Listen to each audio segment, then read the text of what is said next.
마르코가 전한 거룩한 복음입니다. 무교절 첫날, 곧 파스카 양을 잡는 날에 제자들이 예수님께 스승님께서 잡수실 파스카 음식을 어디에 가서 차리면 좋겠습니까? 하고 물었다. 그러자 예수님께서 제자 두 사람을 보내며 이르셨다. 도성 안으로 가거라. 그러면 물동이를 메고 가는 남자를 만날 터이니 그를 따라가거라. 그리고 그가 들어가는 집의 주인에게 스승님께서 내가 제자들과 함께 파스카 음식을 먹을 내 방이 어디 있느냐 하고 물으십니다 하여라. 그러면 그 사람이 이미 자리를 깔아 준비된 큰 2층 방을 보여줄 것이다. 거기에다 차려라. 제자들이 떠나 도성 안으로 가서 보니 예수님께서 일러주신 그대로였다. 그리하여 그들은 파스카 음식을 차렸다. 그들이 음식을 먹고 있을 때에 예수님께서 빵을 들고 찬미를 드리신 다음 그것을 떼어 제자들에게 주시며 말씀하셨다. 받아라, 이는 내 몸이다. 또 잔을 들어 감사를 드리신 다음 제자들에게 주시니 모두 그것을 마셨다. 그때 예수님께서 그들에게 이르셨다. 이는 많은 사람을 위하여 흘리는 내 계약의 피다. 내가 진실로 너희에게 말한다. 내가 하느님 나라에서 새 포도주를 마실 그날까지 포도나무 열매로 빚은 것을 결코 다시는 마시지 않겠다. 그들은 찬미가를 부르고 나서 올리브 산으로 갔다. 주님의 말씀입니다.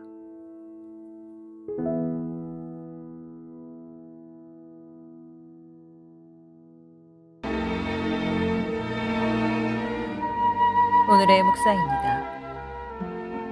제1독서는 모세를 통하여 하느님과 이스라엘 백성이 맺은 계약을 들려줍니다.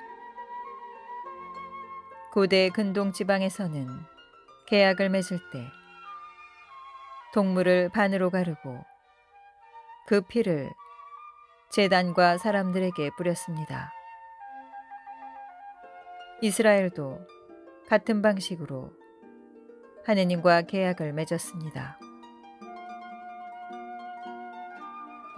그것은 하느님의 계명과 법규를 충실히 지킨다면 하느님께서 이스라엘을 당신 백성으로 삼으시고 복을 내리신다는 계약입니다. 이 계약을 체결하고자 모세는 소를 잡아 번제물로 바치고 그 피를 제단과 백성들에게 뿌립니다. 제2독서는 예수님의 십자가 죽음이 하느님과 새 계약을 맺는 제시였음을 알려줍니다. 모세를 통하여 이스라엘 백성이 하느님과 맺은 계약이 옛 계약이라면 예수 그리스도를 통해서 그리스도를 믿는 이들이 하느님과 맺은 계약은 새 계약입니다. 불완전한 인간의 중개가 아닌 그리스도라는 완전한 대사제를 통해서 불완전한 제물인 동물의 피가 아닌 흠없는 어린 양이신 그리스도께서 스스로 완전한 제물이 되시어 당신의 피를 십자가라는 제단과 우리 위에 흘리시며 맺으시는 완전한 계약입니다. 이렇게 하느님과 신앙의 성조들이 맺은 계약이 그리스도의 십자가 희생으로 완성됩니다. 이 단 한 번의 십자가 희생 제사로 세상의 죄를 없애시고 우리가 영원한 생명을 얻게 하셨습니다. 이제 이 제사는 날마다 성찬례 안에서 되풀이되어 기억되고 재현됩니다. 우리는 성찬례를 거행할 때마다 우리의 죄를 씻어주시고 영원한 계약을 맺으시려고 몸과 피를 내주신 주님의 깊고 진한 사랑을 기억합니다. 그리고 이 사랑은 우리도 다른 이에게 몸과 피를 내주도록 재촉합니다.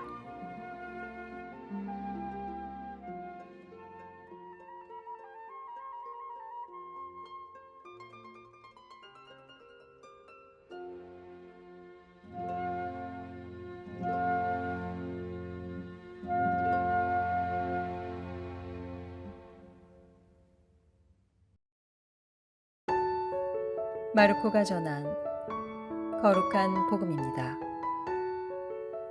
그때 예수님께서 제자들과 함께 집으로 가셨다. 그러자 군중이 다시 모여들어 예수님의 일행은 음식을 들 수조차 없었다. 그런데 예수님의 친척들이 소문을 듣고 그분을 붙잡으러 나섰다. 그들은 예수님께서 미쳤다고 생각하였던 것이다. 한편 예루살렘에서 내려온 율법 학자들이 그는 베엘제불이 들렸다고도 하고 그는 마귀 우두머리의 힘을 빌려 마귀들을 쫓아낸다고도 하였다. 그래서 예수님께서는 그들을 부르셔서 비유를 들어 말씀하셨다. 어떻게 사탄이 사탄을 쫓아낼 수 있느냐? 한 나라가 갈라서면 그 나라는 버티어내지 못한다. 한 집안이 갈라서면 그 집안은 버티어내지 못할 것이다. 사탄도 자신을 거슬러 일어나 갈라서면 버티어내지 못하고 끝장이 난다. 먼저 힘센 자를 묶어놓지 않고서는 아무도 그 힘센 자의 집에 들어가 재물을 덜 수 없다. 묶어 놓은 뒤에야 그 집을 덜 수 있다. 내가 진실로 너희에게 말한다. 사람들이 짓는 모든 죄와 그들이 신성을 모독하는 어떠한 말도 용서받을 것이다. 그러나 성령을 모독하는 자는 영원히 용서를 받지 못하고 영원한 죄에 매이게 된다. 이 말씀을 하신 것은 사람들이 그는 더러운 영이 들렸다고 말하였기 때문이다. 그때 예수님의 어머니와 형제들이 왔다. 그들은 밖에 서서 사람을 보내어 예수님을 불렀다. 그분 둘레에는 군중이 앉아 있었는데 사람들이 예수님께 보십시오. 스승님의 어머님과 형제들과 노이들이 밖에서 스승님을 찾고 계십니다. 하고 말하였다. 그러자 예수님께서 그들에게 누가 내 어머니고 내 형제들이냐 하고 반문하셨다. 그리고 당신 주위에 앉은 사람들을 둘러보시며 이르셨다. 이들이 내 어머니고 내 형제들이다. 하느님의 뜻을 실행하는 사람이 바로 내 형제요, 누이요, 어머니다. 주님의 말씀입니다.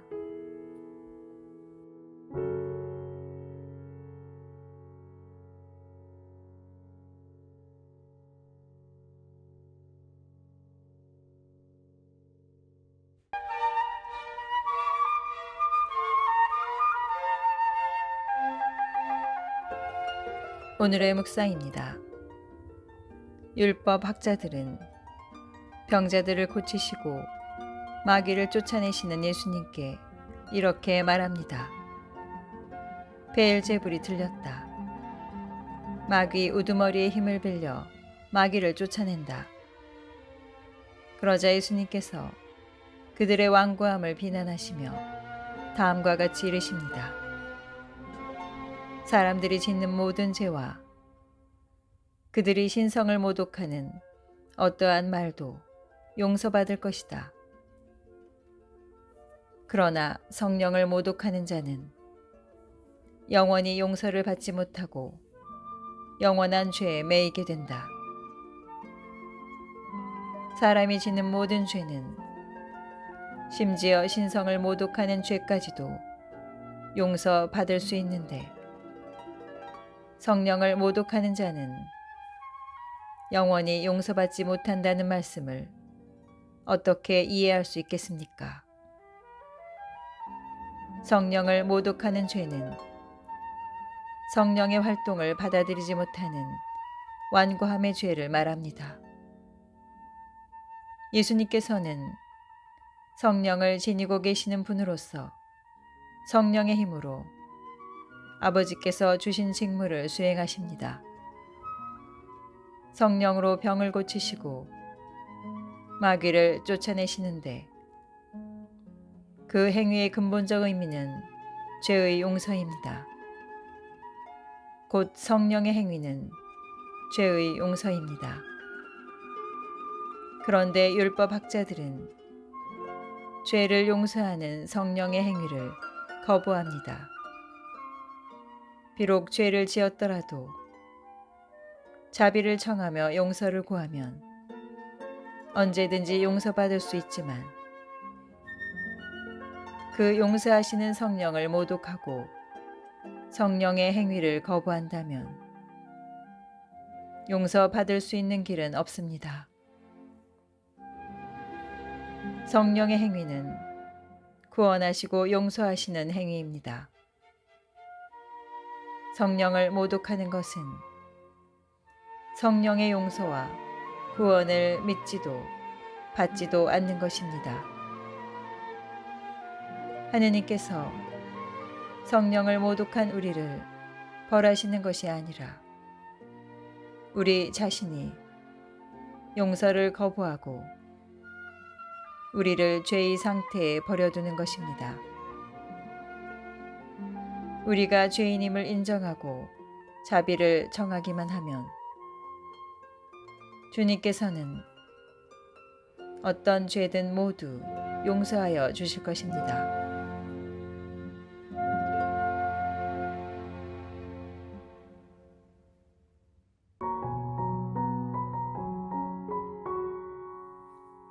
마르코가 전한 거룩한 복음입니다. 그때 예수님께서 군중에게 말씀하셨다. 하느님의 나라는 이와 같다. 어떤 사람이 땅에 씨를 뿌려 넣으면 밤에 자고 낮에 일어나고 하는 사이에 씨는 싹이 터서 자라는데 그 사람은 어떻게 그리 되는지 모른다. 땅이 저절로 열매를 맺게 하는데 처음에는 줄기가, 다음에는 이삭이 나오고 그 다음에는 이삭의 나달이 엉근다. 곡식이 익으면 그 사람은 곧 낫을 텐다. 수확때가 되었기 때문이다.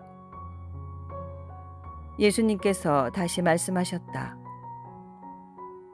하느님의 나라를 무엇에 비길까? 무슨 비유로 그것을 나타낼까? 하느님의 나라는 겨자씨와 같다. 땅에 뿌릴 때에는 세상의 어떤 씨앗보다도 작다. 그러나 땅에 뿌려지면 자라나서 어떤 불보다도 커지고 큰 가지들을 뻗어 하늘의 새들이 그 그늘에 깃들일 수 있게 된다. 예수님께서는 그들이 알아들을 수 있을 정도로 이처럼 많은 비유로 말씀을 하셨다. 비유를 들지 않고는 그들에게 말씀하지 않으셨다. 그러나 당신의 제자들에게는 따로 모든 것을 풀이해 주셨다. 주님의 말씀입니다.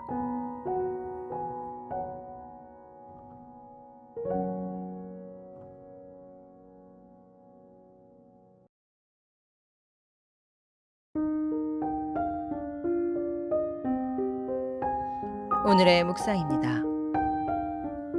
오늘 복음에서 예수님께서는 겨자씨의 비유를 들려주십니다. 겨자씨는 어떤 씨앗보다도 작지만 자라나면 어떤 풀보다도 커지고 큰 가지를 뻗어 하늘의 새들이 그 가지에 깃들이게 됩니다. 그러나 인간은 그 작은 씨가 어떻게 큰 나무가 되고 열매를 맺게 되는지 알지 못합니다. 작은 겨자씨가 뿌려진다는 것은 우리가 삶에서 행하는 작은 실천을 떠올리게 합니다. 환경 보호를 위한 작은 실천, 가난한 이들을 위한 작은 자선, 이웃을 위하여 실천하는 작은 선행, 사회를 변화시키고자 참여하는 투표 등 우리가 할 수 있는 아주 작은 일들이 있습니다. 이러한 실천은 하느님 나라를 건설하는데 크게 소용이 없어 보이지만 세상과 사회를 변화시키기에 충분한 씨앗일지도 모르겠습니다. 겨자씨가 어떻게 싹이 터서 자라고 나무가 되는지 사람들은 알지 못합니다.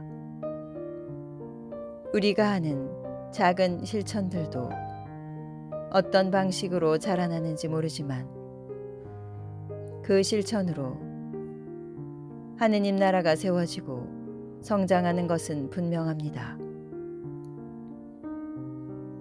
큰 의미가 없어 보이는 작은 실천 가운데에서도 하느님의 역사가 이루어진다는 믿음을 가지고 있습니다. 우리가 하여야 할 일은 작은 씨를 뿌리는 것입니다.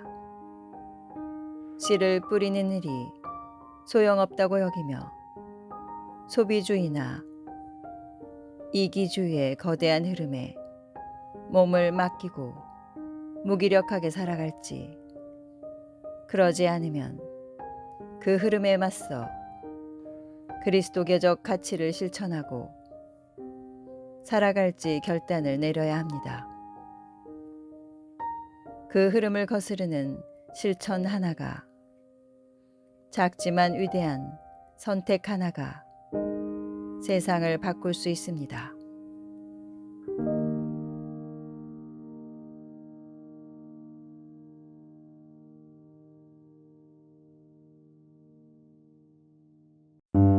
루카가 전한 거룩한 복음입니다. 유다 임금 헤로데 시대에 아비야조에 속한 사제로서 즈카르야라는 사람이 있었다. 그의 아내는 아론의 자손으로서 이름은 엘리사벳이었다. 이 둘은 하느님 앞에서 의로운 이들로 주님의 모든 계명과 규정에 따라 흠없이 살아가는 사람들이었다. 그런데 그들에게는 아이가 없었다. 엘리사벳이 아이를 못 낳는 여자였기 때문이다.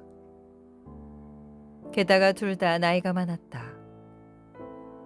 즈카르야가 자기 조 차례가 되어 하느님 앞에서 사제 직무를 수행할 때의 일이다. 사제직의 관례에 따라 제비를 뽑았는데 그가 주님의 성소에 들어가 분향하기로 결정되었다. 그가 분향하는 동안에 밖에서는 온 백성의 무리가 기도하고 있었다. 그때 주님의 천사가 스가랴에게 나타나 분향제단 오른쪽에 섰다. 스가랴는 그 모습을 보고 놀라 두려움에 사로잡혔다. 천사가 그에게 말하였다. 두려워하지 마라. 스가랴야. 너의 청원이 받아들여졌다. 내 아내 엘리사벳이 너에게 아들을 낳아줄 터이니 그 이름을 요한이라 하여라. 너도 기뻐하고 즐거워할 터이지만 많은 이가 그의 출생을 기뻐할 것이다. 그가 주님 앞에서 큰 인물이 될 것이기 때문이다. 그는 포도주도 독주도 마시지 않고 어머니 태중에서부터 성령으로 가득 찰 것이다. 그리고 이스라엘 자손들 가운데에서 많은 사람을 그들의 하느님이신 주님께 돌아오게 할 것이다. 그는 또 엘리야의 영과 힘을 지니고 그분보다 먼저 와서 부모의 마음을 자녀에게 돌리고 순종하지 않는 자들은 의인들의 생각을 받아들이게 하여 백성이 주님을 맞이할 준비를 갖추게 할 것이다. 주님의 말씀입니다.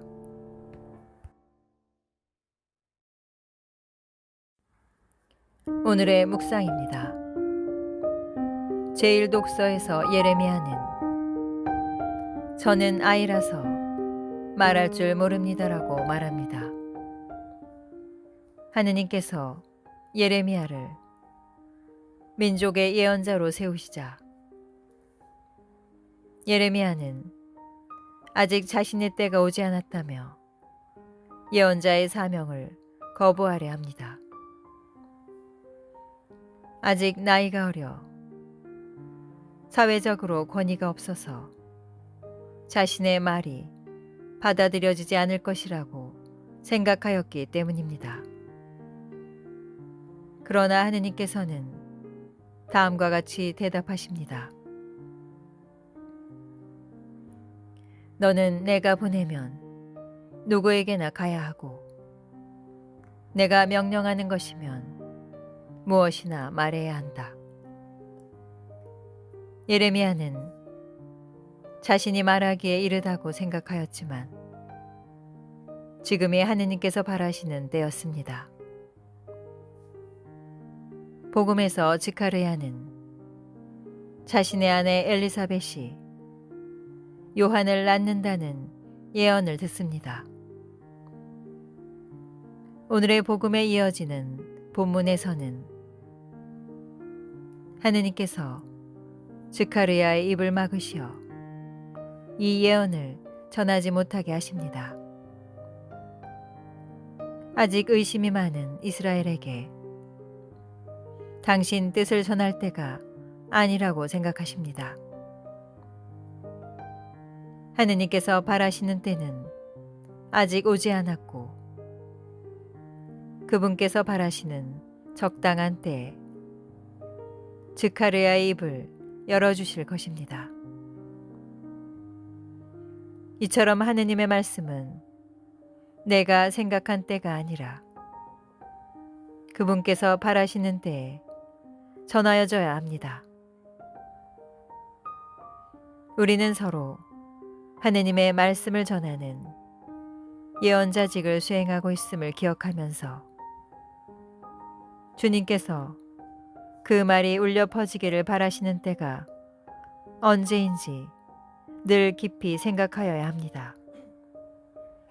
따뜻한 위로와 격려의 말이든 따끔한 훈계와 냉철한 조언이든 주님께서 바라시는 적절한 순간에 하여야 합니다. 우리에게 적절한 때에 올바른 말을 할 줄 아는 지혜를 주시도록 주님께 청합니다.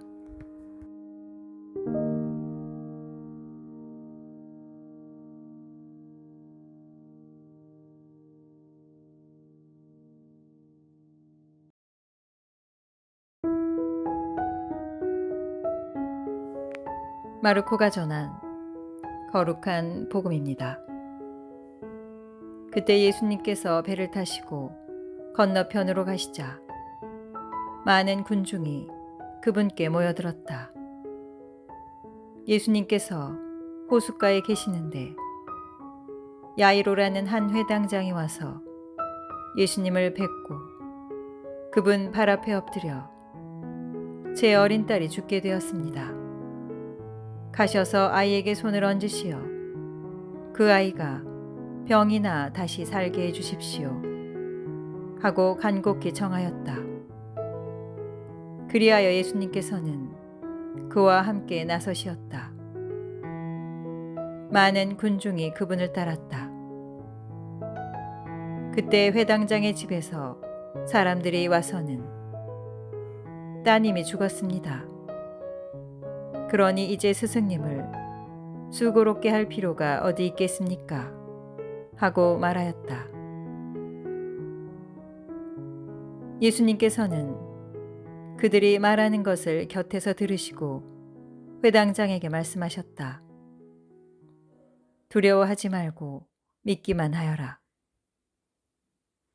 그리고 베드로와 야고보의 동생 요한 외에는 아무도 당신을 따라오지 못하게 하셨다. 그들이 회당장의 집에 이르렀다. 예수님께서는 소란한 광경과 사람들이 큰 소리로 울며 탄식하는 것을 보시고 안으로 들어가셔서 그들에게 어찌하여 소란을 피우며 울고 있느냐? 저 아이는 죽은 것이 아니라 자고 있다 하고 말씀하셨다. 그들은 예수님을 비웃었다. 예수님께서는 그들을 다 내쫓으신 다음 아이 아버지와 어머니와 당신의 일행만 데리고 아이가 있는 곳으로 들어가셨다.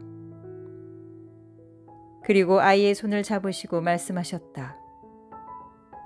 탈리타 쿰. 이는 번역하면 소녀야, 내가 너에게 말한다. 일어나라는 뜻이다. 그러자 소녀가 곧바로 일어서서 걸어다녔다. 소녀의 나이는 12살이었다. 사람들은 몹시 놀라 넋을 잃었다. 예수님께서는 아무에게도 이 일을 알리지 말라고 그들에게 거듭 분부하시고 나서 소녀에게 먹을 것을 주라고 이르셨다. 주님의 말씀입니다.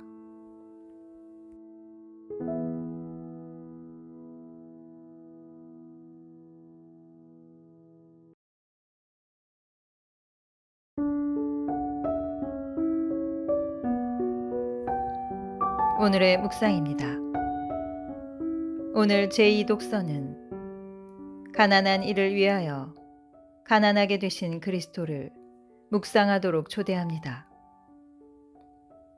그분께서는 부유하시면서도 여러분을 위하여 가난하게 되시어 여러분이 그 가난으로 부유하게 하셨습니다. 그리스도께서는 하느님과 같은 본성을 지니시며 누구보다도 부유한 분이셨지만 인간을 너무나 사랑하시어 당신 자신을 비우시고 가난하고 나약한 인간의 모습을 취하십니다. 그리고 그 가난을 넘어 십자가 죽음이라는 비천함까지 껴안으십니다.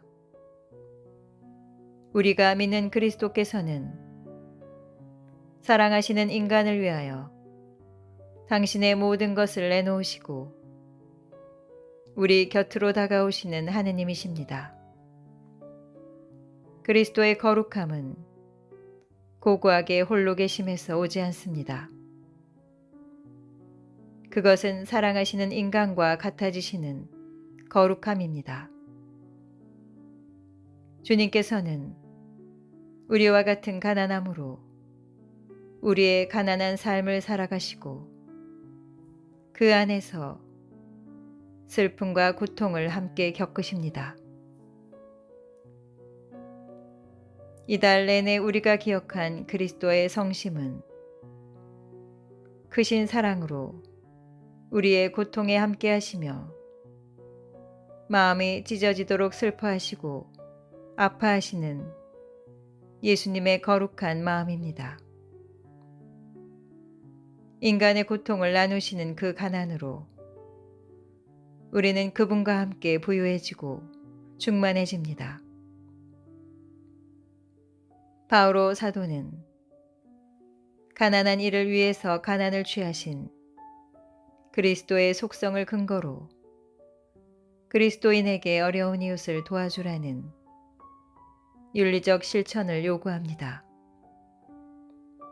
그리스도의 이 모습은 교회가 나아가야 할 방향을 정하여 줍니다. 가난한 이를 위한 가난한 교회입니다. 가난한 이와 분리되어 그들에게 작은 시혜를 베푸는 것으로 만족하는 가난한 이를 도와주는 부자 교회가 아닌 가난한 이들과 하나의 공동체를 이루고 사랑으로 동화되는 가난한 이를 위한 가난한 교회입니다.